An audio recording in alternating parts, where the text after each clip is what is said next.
You've been marching for weeks through hostile territory. Your boots are worn through. Your rations are running low.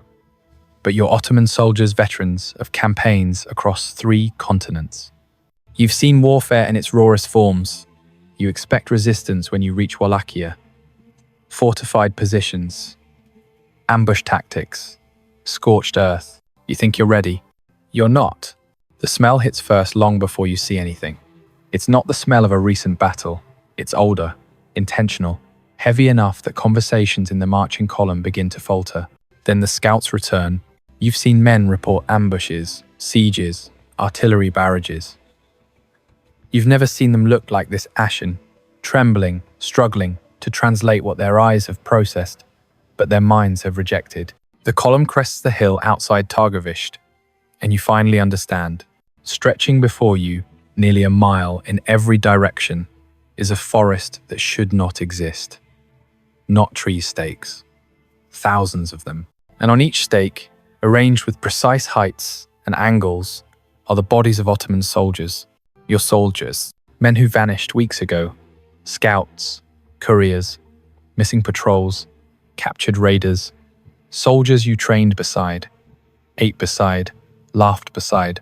Now they stare back at you with expressions frozen at whatever moment their suffering ended or didn't end.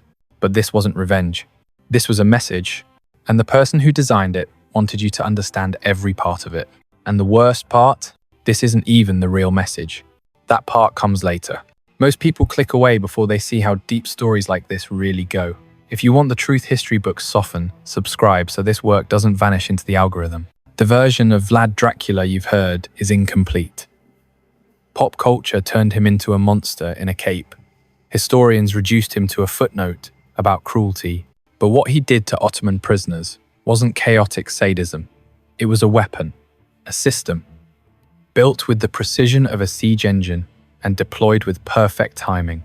To explain how he built that weapon, why he built it, and why hardened Ottoman veterans couldn't mentally endure what they found, we have to go to the place where the first fracture in his mind formed. There's a reason he remembered every detail of his childhood. To 1442.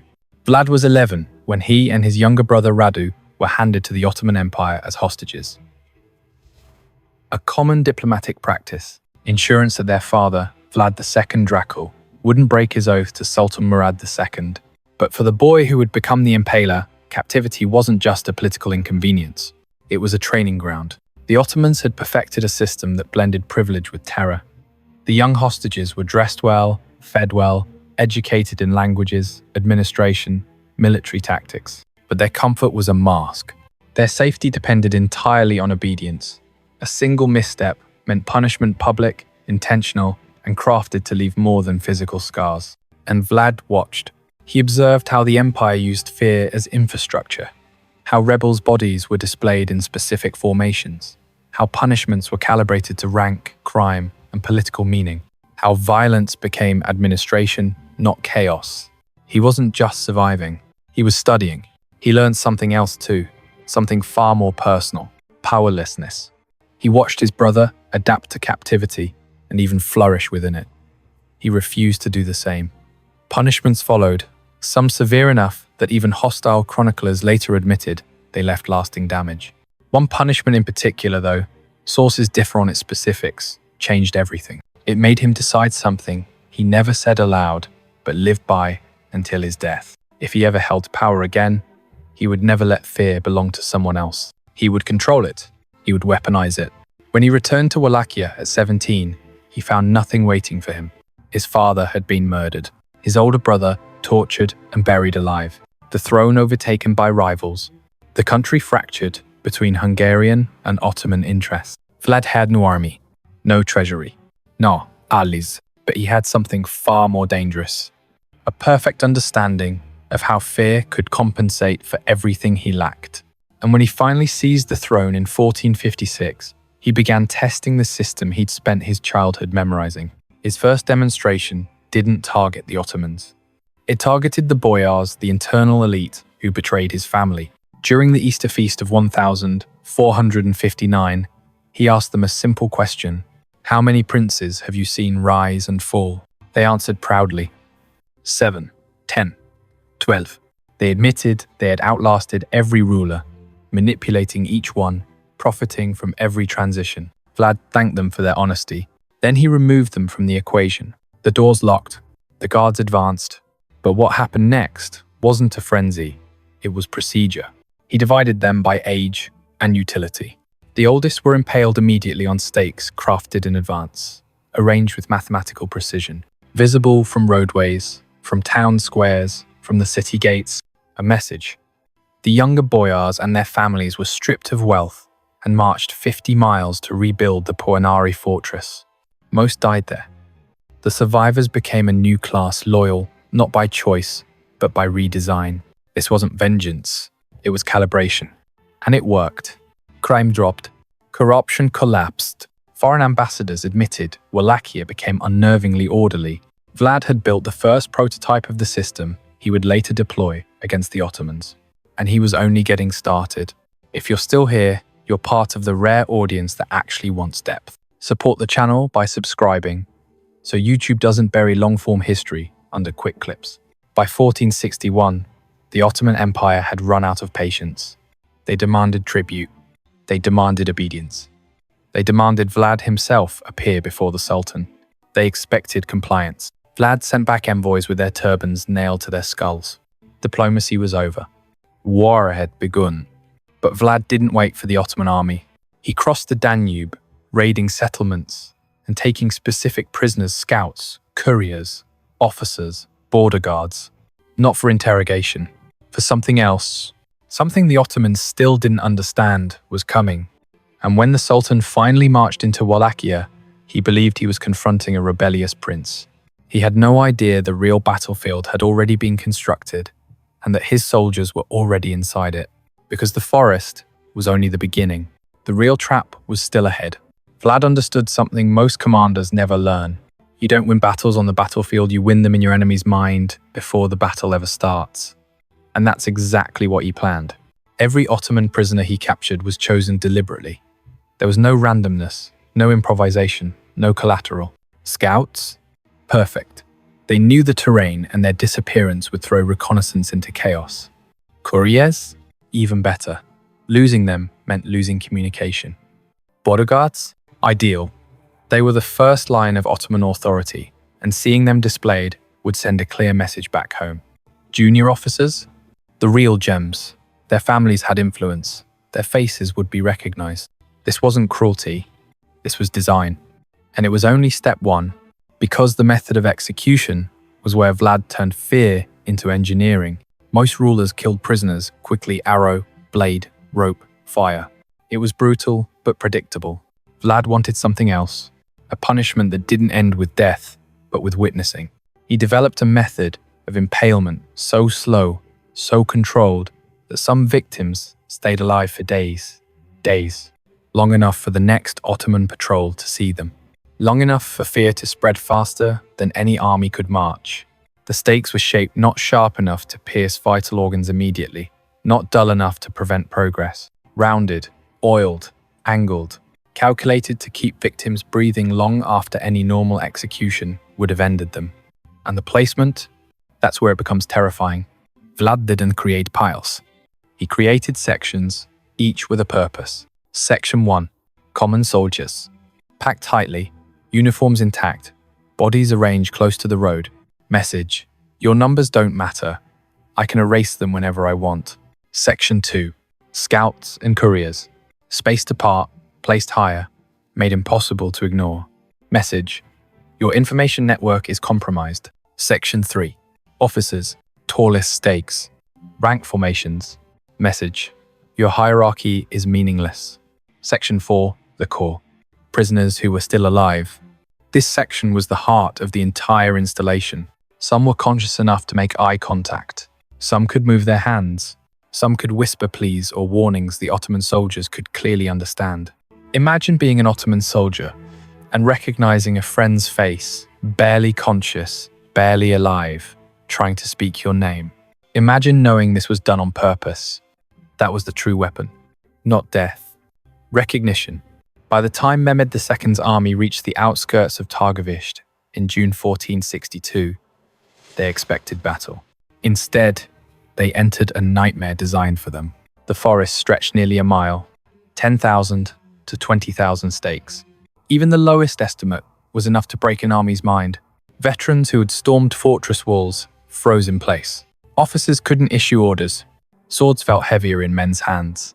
Some soldiers fell to their knees and refused to get up. These weren't peasants. These were the men who took Constantinople, and they couldn't move forward. Ottoman commanders argued among themselves. Some insisted on pushing through. Others said the army was already defeated, because once fear rewires a soldier's mind, you can't reverse it. Mehmed rode forward to see it for himself. Sources argue about what he said, but none dispute this. Even he was shaken. This was a ruler who had burned cities. He had ordered executions. He had watched artillery break ancient walls. But he had never seen his own empire's methods turned back on him with such precision. The Ottomans made camp. They tried to recover. They tried to move on. But every night, soldiers reported hearing their names. Every morning, more men deserted. Some left their armor behind and ran barefoot into the woods. Others refused to sleep at all. The army wasn't fighting Vlad. They were fighting their own imaginations and losing. Within days, Mehmed ordered the withdrawal. The most powerful empire in the region had invaded a tiny principality with overwhelming numbers and turned back without a decisive battle. Vlad had won through fear alone. But here's the twist. He didn't understand the cost of victory. Word spread across Europe. At first, people were impressed. Then they were horrified. Then they were calculating. Hungary, once his ally, now saw him as a threat. The boyars who survived his purges began plotting. Foreign rulers whispered the same thing. He's too effective, too dangerous, too unpredictable. Then, in the perfect irony history loves to deliver, the King of Hungary arrested Vlad on forged evidence, claiming he was negotiating with the Ottomans. He wasn't. But fear doesn't need proof, only momentum. He spent over a decade in captivity, comfortable rooms, regular meals, political usefulness, but not freedom. And when he was finally released and restored as prince in 1476, he returned to a world that no longer trusted him. He ruled for only months before he was killed, perhaps by Ottomans, perhaps by his own men. His head was sent to Constantinople as a trophy. For the Sultan he once forced to retreat, it was closure. But the real story wasn't ending. It was about to be unearthed centuries later. The Forest of the Impaled wasn't a myth, wasn't propaganda, wasn't exaggerated by enemies. Archaeologists proved it. In modern excavations around Targovishte, researchers uncovered post holes in geometric formations, soil infused with human remains, patterns too organized to be accidental, evidence of long-term exposure to the elements. The ground itself confirmed Vlad's system precise, intentional, expansive, but the documents are even more chilling. Once Ottoman archives opened to researchers, historians discovered internal military reports, letters officers, never meant for the public. These weren't dramatic propaganda pieces. They were clinical descriptions of a psychological collapse. One officer wrote that his men refused to sleep because they kept imagining the impaled prisoners calling to them. Another described soldiers who vomited every time they neared the site. Another reported that half his unit refused to eat, and nearly all reported the same thing. Our men cannot advance. These weren't untested recruits. They were veterans of siege warfare. Men who had seen cities fall and rivers run red. And they broke. European letters confirmed what archaeologists and Ottoman reports revealed. Vlad kept meticulous records of who he executed and why. He didn't kill randomly. He killed symbolically. Every victim had a purpose. Every placement had a meaning. Every display had a target audience. He didn't invent cruelty. He simply mastered the logistics of it. And here's the part nobody likes to admit. He learned it from the Ottomans. Everything he used against them, public punishments, strategic displays, hierarchy-based executions, came from the empire that trained him. He took their system. He refined it. He focused it. He perfected it. That's why they were horrified. They recognized their own methods in his work, but amplified, sharpened, pushed to extremes they themselves had never attempted. And it forced a truth they weren't ready to confront. They had created him. But there's another truth, one far less dramatic. but far more human. Vlad didn't escape unscathed. The psychological toll of maintaining the forest was enormous. Dragging prisoners, overseeing execution crews, inspecting arrangements, watching men die slowly sometimes over the course of days. Even for someone hardened by trauma, there's a limit. And by the time he returned to power in 1476, something in him had changed. He still had the reputation, but not the fire, not the same focus, not the same appetite for the system he'd built. Fear had won him a kingdom. Then it had isolated him. Then it had broken him. And the greatest irony? Wallachia eventually fell to the Ottomans despite all he did. His methods delayed the inevitable, not prevented it. So what was it all for? Maybe that's the wrong question. Maybe the real question is this.